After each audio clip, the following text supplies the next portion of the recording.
It is the year 1347, and medieval Paris is dying. Not from war, not from famine, but from itself. Picture the streets. Pigs, goats, and cattle roam freely between market stalls and church doors. Open sewers run alongside the same streams that supply the city's drinking water. Butchers dump animal waste into the road. Chamber pots are emptied from upper windows straight onto pedestrians below. By this point in history, French cities have been living this way for so long that entire streets have been named after human waste. Then the plague arrived. It reached the Mediterranean ports in 1347 and swept through Europe in 3 years. Historians estimate it killed between 30 and 60% of Europe's entire population. Entire villages vanished. Entire city blocks went silent. In some regions, there were not enough living people left to bury the dead. Now step back. Same century, same continent, roughly. A different civilization entirely. For 300 years, Norse fleets had been launching from Scandinavia, sailing some of the most brutal stretches of ocean on Earth, landing in Iceland, Greenland, and North America, raiding and trading across the known world, and coming home. They did not deal with mass outbreaks, no fleet-killing epidemics, no civilization-ending plague tearing through their population the way it did through medieval Europe. The historians who compared these two worlds found something they could not easily explain. The Vikings did not have better medicine. They did not have germ theory. They had no understanding of bacteria or transmission pathways.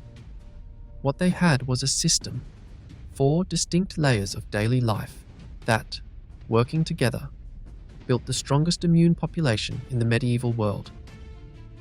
And every single layer of that system is now backed by modern science. If this is the kind of history nobody teaches you in school, you are in the right place. We are trying to reach 100,000 this year. If this video is worth it to you, subscribing would mean everything. Now, let's start.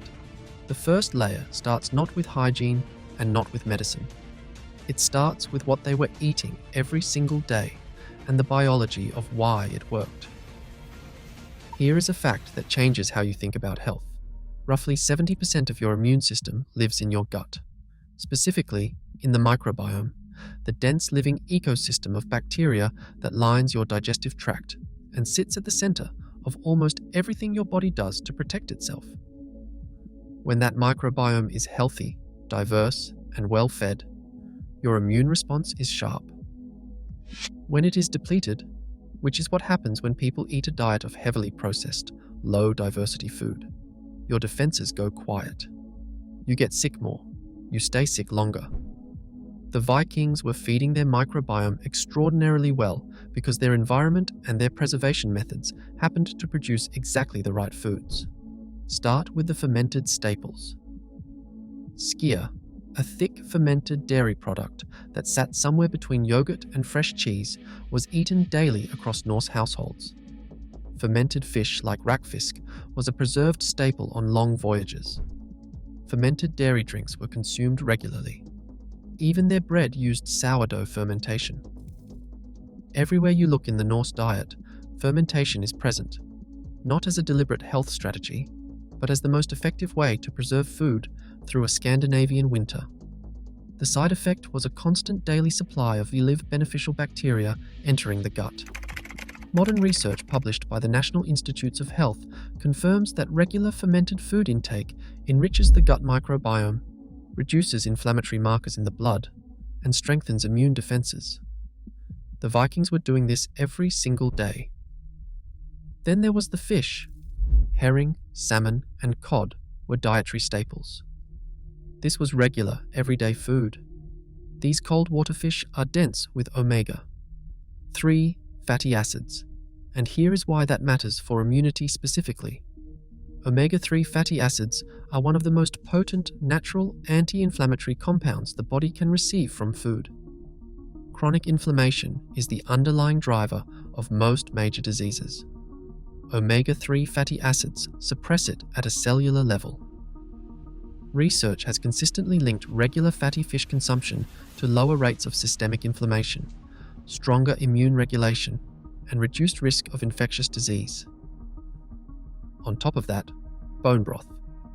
Long simmered bones were a cooking staple across Norse households.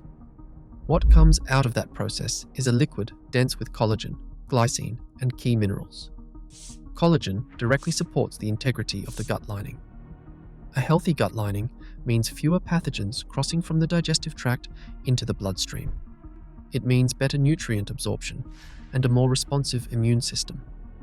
Archaeologists studying 11th and 12th century Norse skeletal remains from sites in Iceland found, according to research from Herstwick, virtually no evidence of nutritional deficiencies. These were physically robust, well-nourished people. Compare that to the medieval European peasant diet of the same era. Thin grain porridge, stale bread, contaminated water drawn from the same rivers that received the city's waste, limited protein, almost no fermented foods. A diet so nutritionally depleted that scurvy, rickets, and iron deficiency were common even in non-famine years. Same century. Two completely different immune starting points. But diet was just the foundation. What the Vikings did to their bodies every single week is something modern science has spent decades trying to recreate in a laboratory. And it involves heat, cold, and a practice so deeply embedded in Norse culture that it shaped the very name of a day of the week. Laugardaum is Old Norse. It means washing day. It is the direct linguistic root of Saturday in every modern Scandinavian language, which means that once a week, without exception, across generations of Norse culture, an entire civilization stopped what it was doing and bathed. It was a scheduled, non-negotiable cultural ritual that happened every seventh day, whether you were at home in a longhouse on the bank of a foreign river or anchored in a harbour somewhere between Norway and Iceland. But this was not just bathing. It was a full heat and cold cycle. The Norse sauna, the badstu, was a hot room, typically built near a water source, where temperatures reached well above 70 degrees Celsius. Men and women would sit in that heat, sweat heavily, and then move immediately to cold water, either a stream, a fjord, or in winter, rolled snow. Here is what that does to the body, based on research published in the American Journal of Physiology and confirmed by multiple peer-reviewed studies. 30 minutes in a sauna at around 73 degrees Celsius increases the production of heat shock proteins, specifically HSP70, by approximately 50%. These proteins directly stimulate the innate immune system. They activate natural killer cells. They enhance the maturation of dendritic cells, which are the sentinels your immune system uses to identify and respond to pathogens it has never encountered before. Once triggered, heat shock protein levels remain elevated for up to 48 hours after a single session. And that is before the cold exposure. The transition from extreme heat to cold water is what modern researchers now call hormetic stress, a controlled dose of physical hardship that forces the body to adapt and become more resilient. Research shows that regular sauna use is associated with a significant reduction in the incidence of common colds. One long-term Finnish study found that people who used a sauna 2 to 3 times per week had meaningfully lower rates of respiratory infection. The protective effects grew stronger when sauna use was combined with regular physical activity, which brings us to the part of Viking life that is almost always underestimated. These men and women were not sedentary.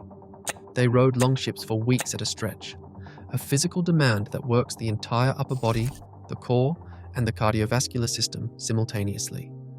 They farmed, they built, they carried heavy loads over difficult terrain. The physical demands of Norse daily life were enormous by modern standards. Consistent physical activity is one of the most well-documented drivers of immune adaptation.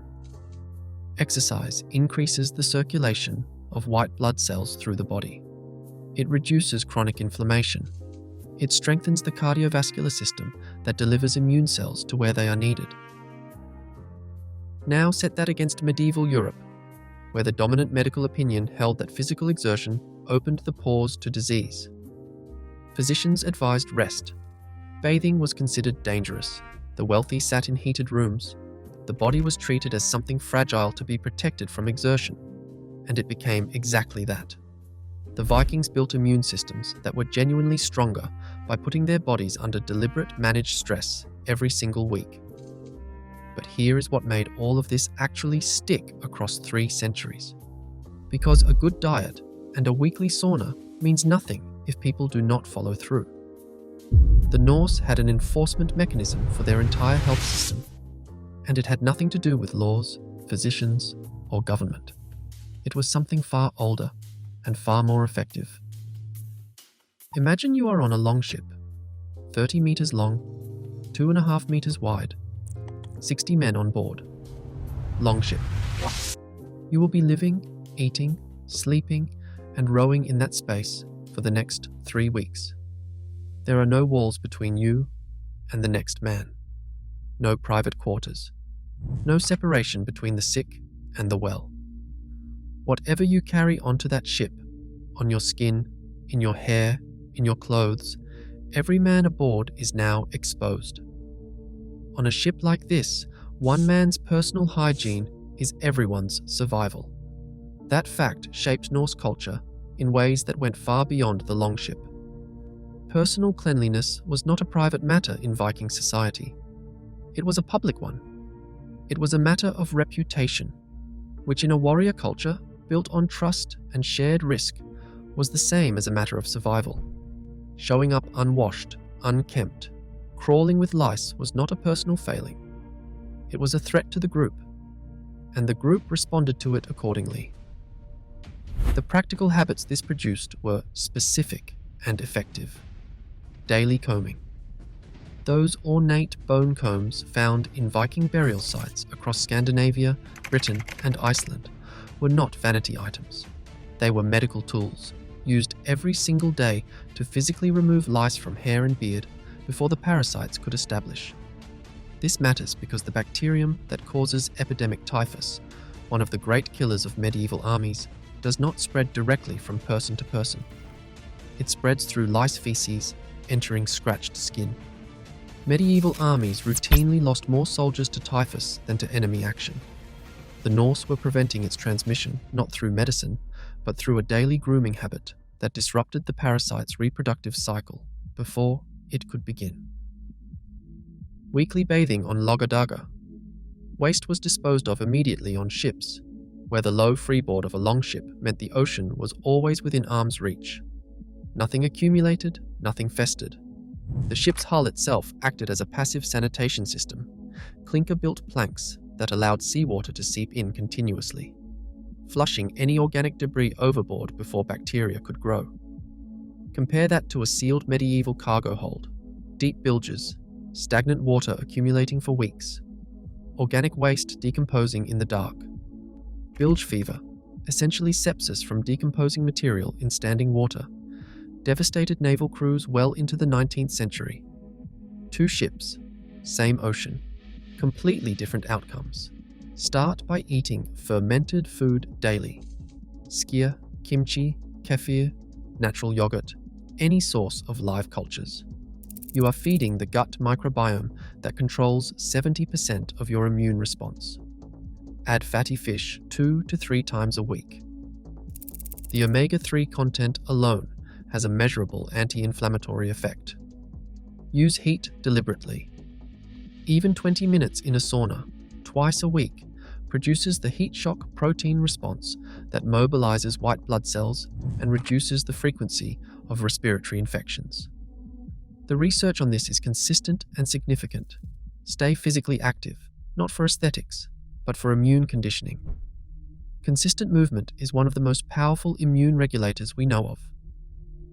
And this last one is less obvious. Build social accountability around your health habits. The Vikings did not stay disciplined because they had more willpower. They stayed disciplined because the people around them expected it. Find the equivalent in your own life. Medieval Europe had cathedrals and universities and royal physicians, and when the Black Death arrived, It found a population with compromised guts, sedentary bodies, and no culture of prevention. The plague did not create the vulnerability. Centuries of habits did. The Vikings did not avoid sickness because they were lucky. They avoided it because every layer of their daily life, what they ate, how they used heat and cold, their constant physical work, and how they held each other accountable, quietly and systematically built an immune system that was ready. If this is the kind of story you come here for, the real explanation behind why ancient civilizations outperformed the modern world in ways we are only now beginning to understand, there is a lot more where this came from.